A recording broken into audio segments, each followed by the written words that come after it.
आपके अपने YouTube channel खबर समाचार में आपका स्वागत है।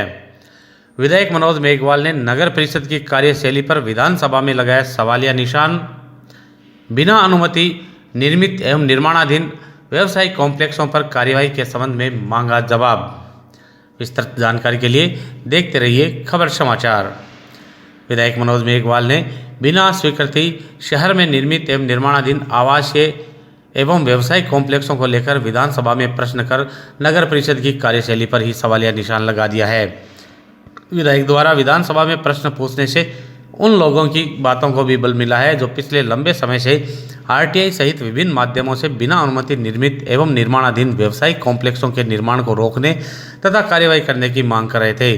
विगत 2 दशकों में शहर में कुकुर मुत्ते की तरह जगह जगह उगाए बिना अनुमति निर्मित व्यावसायिक कॉम्प्लेक्सों के निर्माताओं ने राज्य सरकार एवं स्वायत्त शासन विभाग द्वारा जारी नियमों की खुलेआम धज्जियां उड़ाई है, जिसका परिणाम है कि शहर में जहां जहां पर व्यावसायिक कॉम्प्लेक्स हैं उनके आगे दोपहिया वाहन ऐसे बेतरतीब खड़े रहते हैं कि सड़कें संकरी हो जाती है और बार बार जाम लगने की स्थिति में वाहन चालक आपस में तथा नज़दीकी व्यापारियों से उलझते रहते हैं। लेकिन नगर परिषद के अधिकारियों सहित जिम्मेदार जनप्रतिनिधियों ने इस मुद्दे को पूरी तरह से अनदेखी कर रखी है। बिना अनुमति व्यवसायिक कॉम्प्लेक्सों के निर्माण को लेकर शिकायतें होने पर नगर परिषद द्वारा निर्माणकर्ताओं को नोटिस देकर अपनी जिम्मेदारी की इतिश्री कर ली जाती है। वहीं तो कई बार एक कदम आगे बढ़ते हुए निर्माण में काम आने वाली सामग्री को जब्त कर वाहवाही लूट कर उसे बुला दिया जाता है। करीब 1 साल पहले नगर परिषद ने बिना अनुमति निर्मित व्यवसायिक कॉम्प्लेक्सों पर कार्यवाही करते हुए कुछ कॉम्प्लेक्सों को सील किया था, लेकिन समय बीतने के साथ उनमें से कुछ की सील को हटा दिया गया है। अब यह किस नियम अथवा किसकी अनुमति एवं किसके दबाव में हुआ है, ये नगर परिषद प्रशासन ही बेहतर जानता है।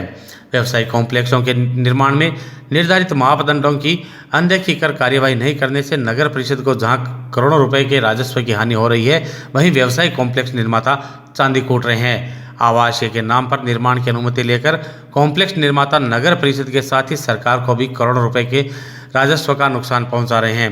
नियमानुसार व्यवसायिक कॉम्प्लेक्स के निर्माण से पूर्व भूखंड का भूमि रूपांतरण करवाना पड़ता है, जिसमें करोड़ों रुपए की स्टाम्प ड्यूटी लगती है। लेकिन भूखंडों का रूपांतरण करवाए बिना ही धड़ल्ले से कॉम्प्लेक्सों का निर्माण किया जा रहा है। बिना अनुमति निर्मित एवं निर्माणाधीन व्यवसायिक कॉम्प्लेक्सों में से अपवाद स्वरूप 1-2 को छोड़ दें तो किसी में भी पार्किंग की सुविधा नहीं है और ना ही प्रत्येक फ्लोर पर पेशाब घर है, जिसका खामियाजा नगरवासियों को भुगतना पड़ रहा है।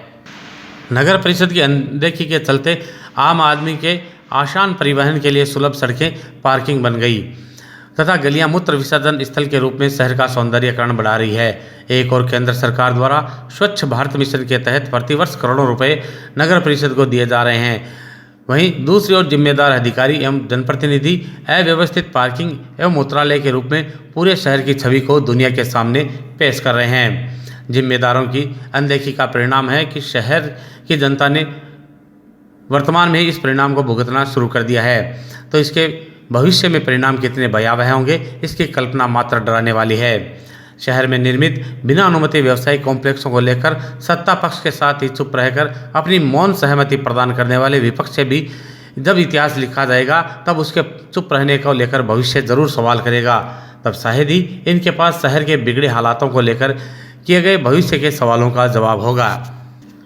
सामाजिक कार्यकर्ता सुरेंद्र भार्गव, भाजयुमो के पूर्व अध्यक्ष नरेंद्र गुर्जर, जयंत सेठी, रोशन खान सहित अनेक जागरूक नागरिकों ने समय समय पर शहर में बिना अनुमति निर्मित एवं निर्माणाधीन व्यवसायिक कॉम्प्लेक्सों की नगर परिषद प्रशासन सहित उच्चाधिकारियों को शिकायत की गई थी, लेकिन परिणाम ढाके 3 पात वाले ही रहे।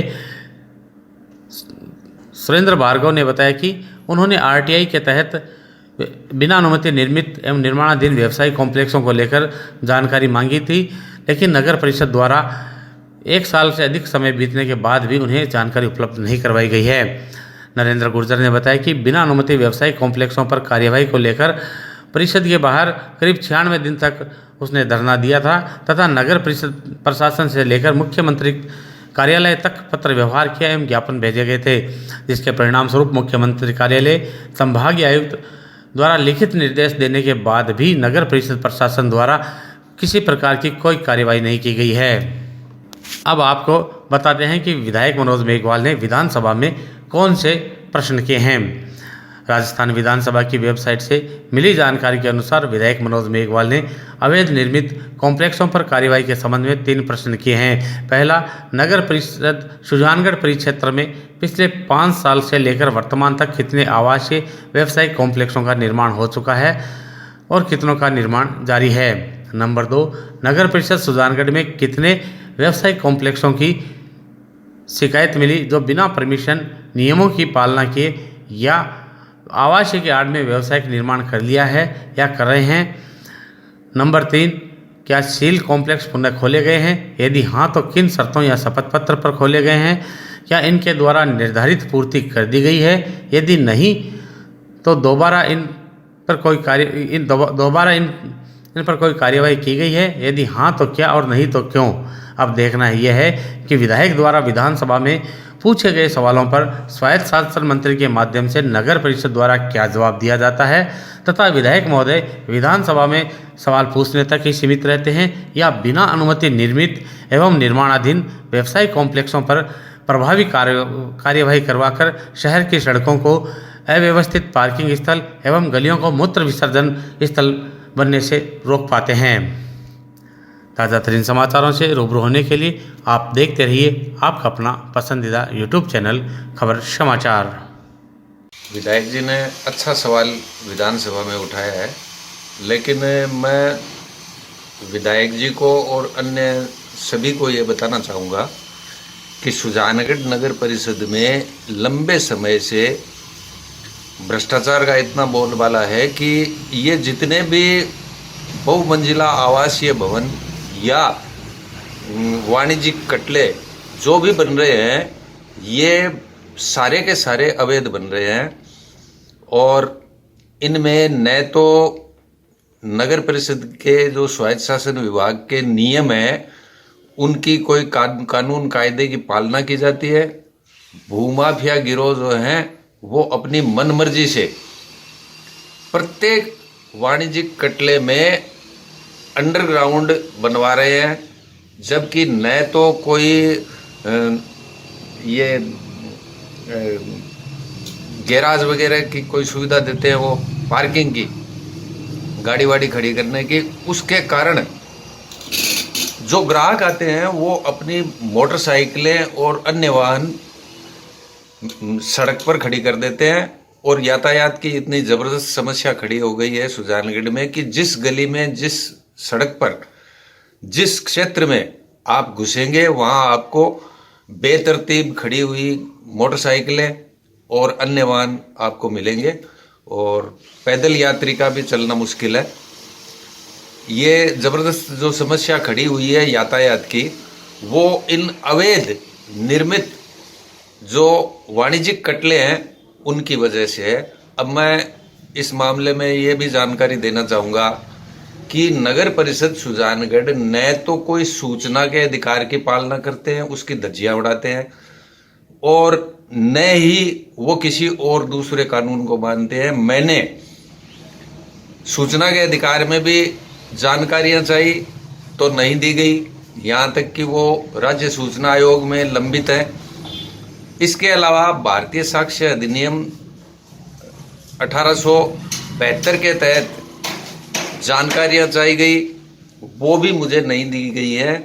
तो मैं अतिशीघ्र इस आयुक्त नगर परिषद सुजानगढ़ जो कमलेश मीणा है, इसके विरुद्ध उपभोक्ता मंच चूरू में वाद दायर करने जा रहा हूँ। स्थिति बड़ी विकट है।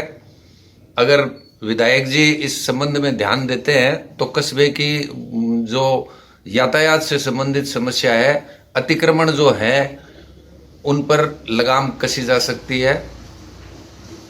तो मैं विधायक महोदय को धन्यवाद देता हूं कि ये जो शहर में बड़ी समस्या है, भयानक रूप ले चुकी है। इस समस्या के कारण शहर की जो मुख्य बाजार है उससे आदमी पैदल नहीं निकल सकता। जगह जगह ये बिना स्वीकृति के कॉम्प्लेक्स बने हुए हैं, पार्किंगों की कहीं में व्यवस्था नहीं है, लोग परेशान हो रहे हैं। तो भविष्य में आज जो विधायक महोदय ने प्रश्न उठाया है उसके बाद हमें ऐसा लगता है कि भविष्य में ये समस्याएं बाजार में नहीं होगी और अवैध कॉम्प्लेक्सों का जो गोरख धंधा है वो बंद होगा। लेकिन बड़े ही दुख के साथ ये भी कहना पड़ रहा है कि इस समस्या को लेकर लगभग 1 वर्ष पूर्व मैंने 97 दिन तक नगर परिषद कार्यालय के बाहर धरना दिया था और 7 दिन तक भूख हड़ताल की थी। तब विधायक महोदय चाहते तो इन अधिकारियों और सभापति जो इनकी पार्टी के है, पूरा सिस्टम इनका है, उनको बोलकर ये समाधान करवा सकते थे। लेकिन शायद विधायक महोदय ने जो विधानसभा के अंदर प्रश्न उठाया है उससे ये लगता है कि विधायक महोदय की अपने प्रशासनिक अधिकारियों पर, अपने सभापति पर कोई पकड़ नहीं है। इनकी शायद या तो कोई अधिकारी मान नहीं रहा होगा, तभी विधायक महोदय को विधानसभा में प्रश्न उठाना पड़ा है। नहीं तो एक सत्ता का विधायक चाहता तो अधिकारियों की मीटिंग लेकर उनको बोल सकता था ये गोरख धंधा बंद होना चाहिए। लेकिन विधायक महोदय की इसके प्रति क्या सोच है, किस कारण से उन्होंने क्वेश्चन किया, ये तो वही बता सकते हैं। लेकिन अब मैं जब विधायक महोदय ने ये प्रश्न उठा लिया है तो मैं नगर परिषद प्रशासन से भी निवेदन करूंगा कि विधायक महोदय ने अपने प्रश्न में पूछा है कि शहर के अंदर अवैध व्यवसायिक कॉम्प्लेक्सों की आपको कितनी शिकायतें प्राप्त हुई है। तो मैं नगर परिषद प्रशासन से और यहाँ के सिस्टम से हाथ जोड़कर निवेदन करता हूँ कि आज दिन तक जितनी भी आपने शिकायतें प्राप्त हुई है उन सब का आप ब्यौरा विधानसभा के अंदर दें और कुछ भी छुपाने की कोशिश न करें। और इस समस्या के लिए जो हमारे 97 दिन का धरना भी चला है उसकी भी सूचना आप उपलब्ध कराएं और आप विधानसभा में जवाब दें कि इतनी शिकायतों और इतने धरना प्रदर्शन के बाद आपने कितनी शिकायत कार्रवाई की और अगर नहीं की तो क्यों नहीं की। इस अवैध निर्माण के जो गोरख धंधा है इसमें कौन कौन अधिकारी लिप्त है, क्या कारण है कि विधायक सुजानगढ़ की जनता और हम सब लोग चाहने के बाद 97 दिन तक धरना देने के बाद इन पर कार्रवाई नहीं हो पाई, क्यों नहीं कर रहे, क्या कारण है, क्या मजबूरी है, ये जनता के सामने नगर परिषद को अपनी बात रखनी चाहिए।